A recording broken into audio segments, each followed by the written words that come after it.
Hello. আচ্ছা, এটা হচ্ছে উপসালার ফার্স্টের আর্টিকেলটা। এটা 1975-এর। তো বেসিক্যালি এই টোটাল আর্টিকেলটা ইন্টারন্যাশনালাইজেশনের স্ট্র্যাটেজি প্রসেস এগুলো নিয়ে কথা বলে। তো সুইডেনের 4টা ফার্ম নিয়ে তারা রিসার্চ করছে, বলছে যে হিস্ট্রিক্যালি ওদের সব ডেটা দেখে ওরা একটা কনক্লুশনে আসতে চাইছে যে কীভাবে তারা শুরু করলো ইন্টারন্যাশনালাইজেশন প্রসেসটা। তো তারা যে 4টা ফার্মকে চুজ করছে এটা হচ্ছে স্যান্ডভিক, অ্যাটলাস, ফ্যাসিট আর ভলভো। তো আহ, শুরু করার আগে ওরা ওরা আগে একটা আইডিয়া দিচ্ছে যে ইন্টারন্যাশনালাইজেশন প্রসেসটা কী। তো ইন্টারন্যাশনালাইজেশন প্রসেসটা ওরা যেটা বলতে চাইছে যে কীভাবে একটা ফার্ম ডোমেস্টিক মার্কেট থেকে আস্তে আস্তে ইন্টারন্যাশনাল মার্কেটে যায়, আস্তে আস্তে ওদের ইনভলভমেন্ট বাড়ায়, রিসোর্স ইনভলভমেন্ট বাড়ায়, তারপর কমিটমেন্ট বাড়ায় এগুলা। তো ওরা এই প্রসেসটা ডিসক্রাইব করার আগে কয়েকটা এজাম্পশন দিছে। এজাম্পশনের ফার্স্টটা হচ্ছে যে the farm first develops in the domestic market, মানে ফার্স্টে ফার্মটা ডোমেস্টিক মার্কেটে ডেভেলপ করে এবং আস্তে আস্তে ইন্টারন্যাশনালাইজেশন in the consequence of A series of incremental decision. তো ইন্টারন্যাশনালাইজেশনটা হুট করে হয় না, ইনক্রিমেন্টাল ডিসিশনের মাধ্যমে একটু একটু করে ইনভলভমেন্ট বাড়ায় ওরা আস্তে আস্তে ইন্টারন্যাশনালাইজেশনে যায়। এবং ওরা আরেকটা ব্যাপার বলছে, সেটা হচ্ছে যে সবচেয়ে বড় অবস্ট্যাকল ইন্টারন্যাশনালাইজেশনের হচ্ছে lack of knowledge and resources. ওই পার্টিকুলার মার্কেট যেখানে ওরা যাবে ওই মার্কেটটা সম্পর্কে তার নলেজ না থাকতে পারে, প্লাস তার রিসোর্সও তেমন একটা না থাকতে পারে। সো এইগুলো হচ্ছে অবস্ট্যাকল। তো ওরা একটা বেসিক আইডিয়া দিছে যে কীভাবে একটা ফার্ম ডোমেস্টিক থেকে আস্তে আস্তে হায়ার ইনভলভমেন্টে যায়, তাদের ডিগ্রি অফ ইনভলভমেন্ট বাড়ে আস্তে আস্তে। তো ফার্স্টে হচ্ছে নো রেগুলার এক্সপোর্ট অ্যাক্টিভিটিস। এটা হচ্ছে ধরেন মাঝে মাঝে এক্সপোর্ট করে, তো এটা কোনো কমিউনিকেশনের ট্রান্সফার নেই, ওরা জাস্ট কোনো ধরনের ইনভলভমেন্টও দেখায় না। এটা হচ্ছে নো রেগুলার এক্সপোর্ট অ্যাক্টিভিটিস। এটার পরে তারা যখন রেগুলার হয়ে যায় তাদের এক্সপোর্টটা, তখন হয়েছে এক্সপোর্ট ভায়া ইন্ডিপেন্ডেন্ট রিপ্রেজেন্টেটিভস বা এজেন্ট। তো তারা যেই এরিয়াটাতে, যে দেশগুলোতে তারা ধরেন সুইডেনের ফার্ম, তো ধরেন তারা ব্রিটেনে বেচবে, তো ওইখানে তারা একটা এজেন্ট রিক্রুট করতো। তো এটা হচ্ছে ইনভলভমেন্ট কম্পারেটিভলি কম। তো আস্তে আস্তে যখন তাদের ইনভলভমেন্ট আরও বাড়ে তখন তারা সেল সাবসিডিয়ারিতে চলে যায়। ধরেন ভলভোর গাড়ি আছে, তো ওরা চিন্তা করলো আগে ওরা এজেন্ট দিয়ে বেচতো, এখন ওরা নিজেরা একটা শোরুম দিয়ে দিল, তাহলে তাদের একটা সাবসিডিয়ারি ক্রিয়েট হলো। এবং finally production and manufacturing, Volvo যদি চিন্তা করে যে আমার ম্যানুফ্যাকচারিংটাই নিয়ে যাবো আরেক জায়গায়, এটা হচ্ছে প্রোডাকশন অ্যান্ড ম্যানুফ্যাকচারিং। তো এই হচ্ছে তাদের, এটাকে বলতেছে তার এস্টাবলিশমেন্ট চেইন। ঠিক আছে, এটা হচ্ছে তাদের এস্টাবলিশমেন্ট চেইন, কিন্তু এটা আমাদের মেইন টপিক না। এই ফার্স্ট আর্টিকেলটার মেইন টপিক হচ্ছে যে আচ্ছা একটু দেখি রেকর্ড হচ্ছে কিনা। আচ্ছা, ঠিক আছে। তো ফার্স্ট এই টোটাল ফার্স্ট আর্টিকেলটার মেইন টপিক হচ্ছে যে তারা কিভাবে চুজ করবে, কোন কান্ট্রিতে তারা শুরু করবে, একটা কোম্পানি কিভাবে চুজ করে যে আমি কোন দেশটাতে আমার প্রথম এস্টাবলিশমেন্ট অথবা আমার প্রথম এজেন্ট, বা কোন দেশটাতে আমি আগাবো। বাংলাদেশের একটা কোম্পানি প্রাণ কেন ইন্ডিয়া নিল। সো এই জিনিসগুলো নিয়ে এই টোটাল জিনিসটা আলোচনা করে একটা থিওরি দাঁড় করাতে চাইছে। তো ওরা কয়েকটা ঘটনার কথা বলছে, সেটা হচ্ছে সাইকিক ডিস্টেন্স। এই যে দেখেন এটা, ওরা বলতেছে যে এই ডিসিশনগুলো ডিপেন্ড করে অনেকটা সাইকিক ডিস্টেন্সের উপরে। তো সাইকিক ডিস্টেন্সটা কি? সাইকিক ডিস্টেন্সটা হচ্ছে একটা দেশের সাথে আরেকটা দেশের সাইকোলজিক্যাল মিল। সাইকিক ডিস্টেন্স তখনই বেশি হয় যখন সাইকোলজিক্যাল মিলটা কম থাকে। যেমন বাংলাদেশের সাথে ধরেন রাশিয়ার মেবি সাইকিক ডিস্টেন্স অনেক বেশি, কাজ আমাদের যে দেখেন ফ্যাক্টরগুলো, language, culture, political system, level of education, কোনো কিছু হয়তো বা মিলবে না।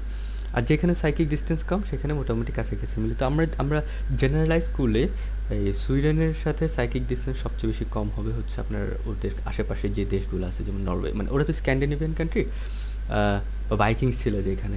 তো কি আছে, নরওয়ে আছে, ডেনমার্ক আছে, ফিনল্যান্ড আছে, প্রবাবলি এই তিনটা হচ্ছে ওদের সবচেয়ে ক্লোজ সাইকিক মানে ডিস্টেন্স। তারপর ইউরোপ, আস্তে আস্তে আমেরিকা।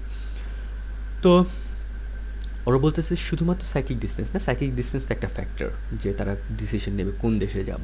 আরেকটা হচ্ছে মার্কেট সাইজ। এখন আমার সাইকিক ডিস্টেন্স মিল কিন্তু মার্কেট সাইজ ছোটো, তাহলে তো আমি নাও যেতে পারি। সো দুইটা ফ্যাক্টর তারা বলছে যে দ্যাট ইনফ্লুয়েন্স ইয়োর ইন্টারন্যাশনালাইজেশন ডিসিশন, যে আপনি কোন দেশে যাবেন। এটা হচ্ছে পটেনশিয়াল মার্কেট সাইজ, আরেকটা হচ্ছে কী বলবে সাইকিক ডিস্টেন্স। তো এখানে ফাইনালি ওরা একটা থিওরি দাঁড় করাইছে বা ওদের একটা প্রেডিকশন। আমরা এই প্রেডিকশনটার সাথে মিলাবো আমার পরের 4টা কোম্পানি কী করছে। তো ওদের এটা খুবই ইম্পর্টেন্ট এই জায়গাটা, যে ওরা অ্যাজিউম করে নিচ্ছে যে the agency establishment will be correlated with the psychic distance. তাহলে আমি একটু ডিটেলসে বলি। এর মানে হচ্ছে একটা দেশের সাথে একটা দেশের সাইকিক ডিস্টেন্স যদি কম হয়, খুবই কম হয়, তখন তারা ওইখানে এজেন্সি দিবে। মানে এজেন্সি দিবে কি দিবে না, বা এজেন্সি দিবে বলতে হচ্ছে তার ওইখানে এজেন্ট রিক্রুট করবে কি করবে না, এটা ডিপেন্ড করবে ওই দেশটার সাথে। যেমন সুইডেনের সাথে যেই দেশে করার কথা ভাবতেছে সেই দেশের সাইকিক ডিস্টেন্সের এক্সটেন্টটা। যদি এরকম হয় যে তাদের সাইকিক ডিস্টেন্স অনেক বেশি, তাহলে এজেন্সিটা আমরা ধরে নিচ্ছি এই প্রেডিকশন থেকে যে এজেন্সিতে তারা যাবে না। তো আমরা আবারও বলি, আমি আরেকবার বলে দিচ্ছি যে সুইডেনের সাথে ক্লোজ হচ্ছে ফিনল্যান্ড, নরওয়ে, এইগুলো। তো আমরা ধরে নিতে পারি যখন একটা সুইডিশ কোম্পানি এজেন্সি স্ট্যাবলিশ করবে, সবার প্রথম তারা যাবে কোথায়? ফিনল্যান্ড, নরওয়ে, এগুলোতে, কারণ তাদের সাথে সাইকিক ডিস্টেন্স সবচেয়ে কম এবং আস্তে আস্তে তারা বাড়বে। আর আরেকটা হচ্ছে সেলস সাবসিডিয়ারি। সেলস সাবসিডিয়ারিটা কিসের উপর ডিপেন্ড করবে? ওরা এটা বলতেছে যে এটা মার্কেট সাইজের উপর ডিপেন্ড করবে, এটা সাইকিক ডিস্টেন্সের উপর ডিপেন্ড করবে না। যেমন ধরেন এখন সুইডিশ একটা কোম্পানি যদি সেলস সাবসিডিয়ারি, আমি যেরকম বলতেছিলাম ভলভো তাদের শোরুম দেবে, তারা ফিনল্যান্ড, নরওয়েতে নাও দিতে পারে।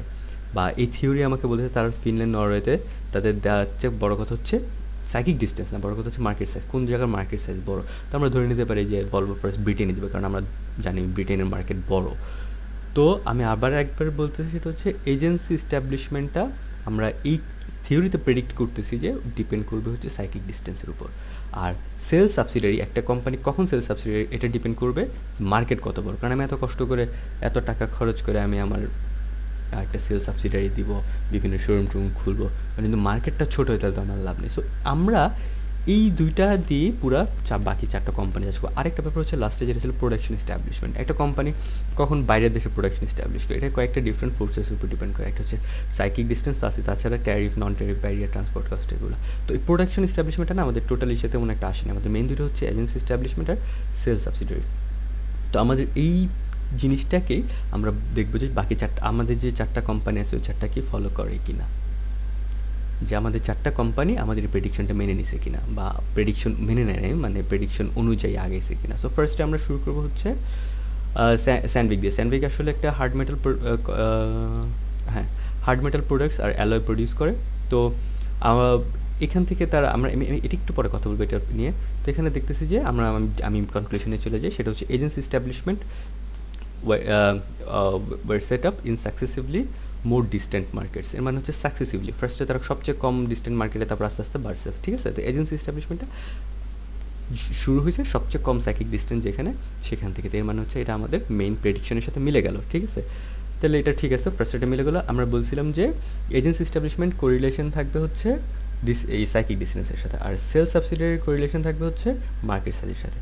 পরে আমরা এখানে কনক্লুশন আবার দেখলাম, obviously that there is high correlation between the order of agency establishment and the psychic distance. আবার ইসের ক্ষেত্রে লাইক ইসের ক্ষেত্রে সেলস সাবসিডিয়ারির ক্ষেত্রে আমরা দেখতেছি যে in this case the market size factors highest correlation is with the order of establishment, মানে সাবসিডিয়ারি এস্টাবলিশমেন্ট। তাহলে সাবসিডিয়ারি এস্টাবলিশমেন্ট কোথায় করছে? মার্কেট সাইজের উপর। আচ্ছা, এইটা একটা আমি এক্সপ্লেন করতে, বাকিগুলো আমি বলবো না, এটা ইজি। দেখেন এই যে এটা হচ্ছে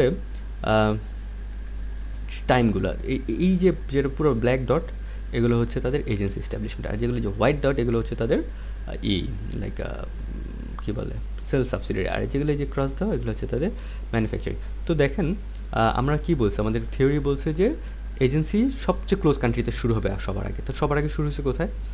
সবার আগে শুরু হয়েছে, আমরা ধরে নিই যে 65, যেহেতু সুইজারল্যান্ড আমরা এটা বাদ দিলাম, আমরা ধরে নিলাম ডেনমার্ক, নরওয়ে, এই যে তারপর হচ্ছে ডেনমার্ক, নরওয়ে ধরি। তাহলে কি আমার কি ঠিক আছে কথা, যে সবার আগে এজেন্সি দিচ্ছে কোথায়? যেগুলোর সাথে ওদের সবচেয়ে কম সাইকিক ডিস্টেন্স, ডেনমার্ক আর নরওয়ে। তাহলে আমার প্রেডিকশন মোটামুটি ঠিক আছে। তাছাড়া আপনি যদি বাকিগুলো দেখেন, এই যে দেখেন ওয়েস্ট জার্মানি, গ্রেট ব্রিটেন, এগুলো সবচেয়ে ইউরোপে। ইউএসএ যখন দিচ্ছে ওটা কিন্তু অনেক পরে, এর মানে কি সাইকিক ডিস্টেন্সটা ওদের বেশি ছিল, এই জন্য এটা ওখানে পরে হয়েছে। আবার আপনি সেলস যেটা, যে শুধু সার্কেল যেটা, সেলসটা দেখেন, সেলস সাবসিডিয়ারি শুরু হয়েছে কোথায়? ওয়েস্ট জার্মানিতে, গ্রেট ব্রিটেনে। ওরা কিন্তু ফার্স্টে শুরু করতে পারতো, ডেনমার্কে করেনি, কারণ ডেনমার্কের মার্কেটের চেয়ে গ্রেট ব্রিটেনের মার্কেট বড়, বুঝতে পারছেন? তো এই কারণে আমরা, তাহলে আমাদের থিওরিটা গেল যে এজেন্সি শুরু হবে আর সাইকিক ডিস্টেন্সের উপর, আর সাবসিডিয়ারি সেলস সাবসিডিয়ারি শুরু হবে মার্কেট সাইজের উপর। তো পরের কোম্পানিতে চলে যায়, এটা একদম ছোটো, এত বেশি ডিটেলসে পড়ার দরকার নেই। পরের কোম্পানির নাম হচ্ছে অ্যাটলাস কপকো। এটা steam engines for ships and machine tools বানায়। তো তো এটার কনক্লুশন আমরা আগে যাই, পরে আমরা এটা দেখবো। ফার্স্ট কনক্লুশন হচ্ছে the agency establishments are correlated with the distance factors are sales subsidiary establishments with the market size factor. তাহলে সেম আমার থিওরির সাথে মিলে গেল, এজেন্সি কোরিলেটেড উইথ ডিস্টেন্স আর সেলস হচ্ছে মার্কেট সাইজ। আমরা যদি এখান থেকে দেখি ফার্স্ট এজেন্সি হচ্ছে ফিনল্যান্ডে, দেখছেন ফিনল্যান্ডে ওরা শুরু করছে, ফার্স্ট এজেন্সি ফিনল্যান্ডে।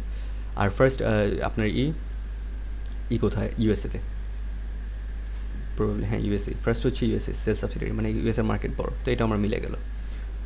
থার্ডটা হচ্ছে ফ্যাসিট ওরা ক্যালকুলেটর বানায়, এটা একটু ইম্পর্টেন্ট বিষয় মনে রাখবেন, ক্যালকুলেটিং মেশিন বানায়।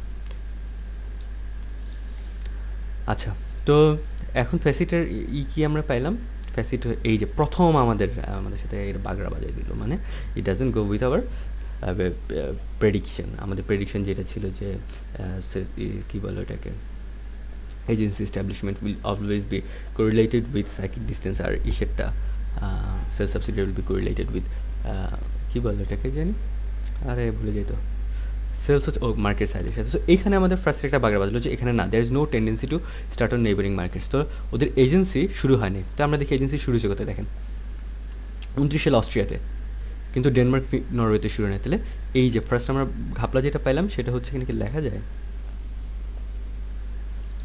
না, দেখা যায় না। আচ্ছা, ঘাপলাটা হচ্ছে যে দেখা মনে হয় যাবে, ওয়েট,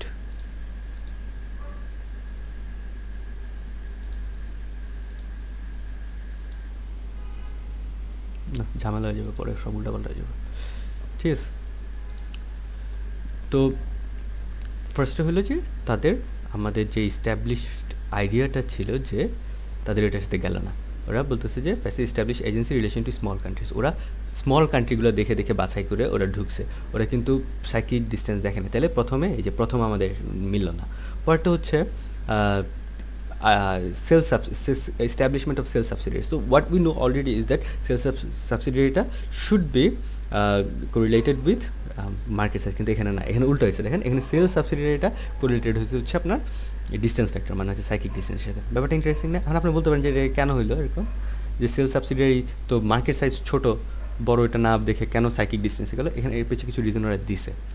এটা হচ্ছে যে বেটার কন্ট্রোল, পাশের দেশ বেটার কন্ট্রোল হতে পারে, the reinforcement of the selling অর্গানাইজেশনে dissatisfaction with the representatives were mention, ঠিক আছে। এই যে এইগুলো হচ্ছে ঘটনা। এই কারণে তাহলে আমাদের এটা কী পাইলাম আমরা, এখানে পাইলাম যে তাদের এই আমাদের প্রেডিকশনটা মিলে নাই। আমাদের প্রেডিকশন যেটা ছিল যে এজেন্সি শুরু হবে, এখানে এজেন্সি শুরু হয়েছে আপনার স্মল মার্কেট দিয়ে, কোনোই না, আর সেমভাবে সেলসটাও না। তো ফাইনালি আমাদের লাস্ট কোম্পানি সেটা হচ্ছে ভলভোটাও সেম মিলবে না, ভলভোটা মিলবে না, কারণ এখানে বলতে high correlation between subsidiary establishment and distance. তাহলে সাবসিডিয়ারি আর ডিস্টেন্স মানে এটা কিসের মতো, আগেরটার মতো, ওই যে আগে যেটা আমাদের ক্যালকুলেটর ছিল। আর negative correlation between agent establishment market size. তো মার্কেট সাইজ যেখানে, এখানে দেখেন এটা এভাবে দেখা যায় যে মার্কেট সাইজ যেখানে বড় ওইখানে তারা এজেন্ট পাঠায়নি। কেন পাঠায়নি এটার পেছনে একটা রিজন আছে, আমি বলতেছি। আমি আরেকবার বলি, এখানে high correlation between subsidiary establishment and distance. তো ওরা এমন জায়গায় সাবসিডিয়ারি এস্টাবলিশ করছে যেখানে তাদের সাইকিক ডিস্টেন্স সবচেয়ে কম। এটা কেন, যে বেটার কন্ট্রোল। আর একটা হচ্ছে যে between the agent establishment and the market size, এখানে আপনার মার্কেট সাইজ যত বড় ওখানে যায় না, কারণ যেই মার্কেট অলরেডি বড় ওই মার্কেট হয়তো বা হায়ার কম্পিটিশন ওরা অ্যাভয়েড করতে চাইছে। তো এই যে আমাদের দুইটা মিলল না, তাহলে কোন দুইটা মিলল? প্রথম দুইটা মিলল, পরে দুইটা আমাদের প্রেডিকশনের সাথে মিলল না। এখন এটা কি কনক্লুডিং রিমার্কটা কি? কনক্লুডিং রিমার্কে ওরা বলছে যে difference between this two group is that কী কারণে হইতে পারে। ওরা ফার্স্ট দেখেন এক্সপ্লেনেশন দিচ্ছে যে কেন দুইটা মিলল না। প্রথম এক্সপ্লেনেশন হচ্ছে যে দেখেন এই পসিবল এক্সপ্লেনেশন হচ্ছে difference between the two groups in that the members of the first group had started the internationalisation process already at the end of the 19th century। মানে পরের দুইটা কোম্পানির ইন্টারন্যাশনালাইজেশন প্রসেসটা অনেক পরে শুরু হয়েছে, মানে তারা already they were better equipped with globalisation, অথবা বলতে পারেন যে বেটার টেকনোলজি, এই জন্য তারা হয়তো বা মেন যে সিকোয়েন্স ছিল ওটা মানে নেয়। আর আরেকটা ব্যাপার হচ্ছে দেখেন প্রথম দুইটা কোম্পানি কী বানাইতো, একটা বানাইতো হচ্ছে স্টিম ইঞ্জিন, একটা বানাইতো হচ্ছে অ্যালয় রড, মানে এগুলো খুব ডিফারেন্সিয়েটেড প্রোডাক্ট, রাইট, অনেক ইউনিক প্রোডাক্ট। এই জন্য ওরা যেই মার্কেটেই গেছে ওই মার্কেটে ওরা শাইন করতে পারছে। পরের দুটো কোম্পানি অ্যাটলাস যেটা ক্যালকুলেটর বানাইতো আর হচ্ছে ভলভো গাড়ি বানাইতো, এরা যে কোনো মার্কেটে গিয়ে শাইন করতে পারবে না, কারণ এদের অনেক বেশি কম্পিটিটর। সো এখানে দেখেন the latter firms according to the explanation have had to avoid domestic competition, এই জন্য তারা বড় মার্কেটে জানে, কারণ বড় মার্কেটে অলরেডি ডোমেস্টিক কম্পিটিশন আছে in the situation of big industrial countries. বুঝতে পারছেন? তো এখন মজার ব্যাপারটা হচ্ছে টোটাল আর্টিকেলটা পড়ে লেখার পর দেখছি we can't formulate any such model. এর মানে হচ্ছে এটার আরেকটা ফার্দার রিসার্চ করবো, যেটা আমাদের সেকেন্ড পার্ট। ওটা নিয়ে আমি যদি সময় পাই ভাই পরে কথা বলবো। Thank you.